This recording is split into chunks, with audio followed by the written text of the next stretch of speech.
চিকিৎসা ক্ষেত্রে বড় ঘোষণা মুখ্যমন্ত্রী শুভেন্দু অধিকারীর। জানা গিয়েছে নিউ টাউনে হাসপাতাল করবে আদানি, এমনটাই তিনি বলেছেন। 2000 বেডের অত্যাধুনিক হাসপাতাল, 1000 বেড থাকবে দরিদ্রদের চিকিৎসায়। হাসপাতালে চিকিৎসা ক্ষেত্রে বড় ঘোষণা করলেন মুখ্যমন্ত্রী শুভেন্দু অধিকারী। নিউ টাউনে আন্তর্জাতিক হাসপাতাল তৈরি করবে আদানি। 2000 বেডের অত্যাধুনিক হাসপাতাল হবে, 1000 বেড থাকবে দরিদ্রদের চিকিৎসায়। রাজ্য সরকারের সঙ্গে চুক্তি সম্পাদিত। স্বাস্থ্য বৈঠকের পর এমনটাই জানিয়েছেন মুখ্যমন্ত্রী শুভেন্দু অধিকারী।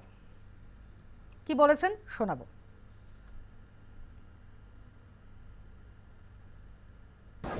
আদানি গ্রুপ নিউ টাউনে একটি 2000 বেডের ইন্টারন্যাশনাল মানের হসপিটাল তৈরি করছে। ওনাদের সঙ্গে আমার এগ্রিমেন্ট কমপ্লিট হয়ে গেছে। 1000 বেড থাকবে গরিব মানুষের, আর 1000 বেড ওরা কমার্শিয়ালি ইউজ করবে। এবং আমার বিশ্বাস আগামী কয়েক মাসের মধ্যে ভূমি পূজন করে আমরা এই কাজ শুরু করে দিতে পারব।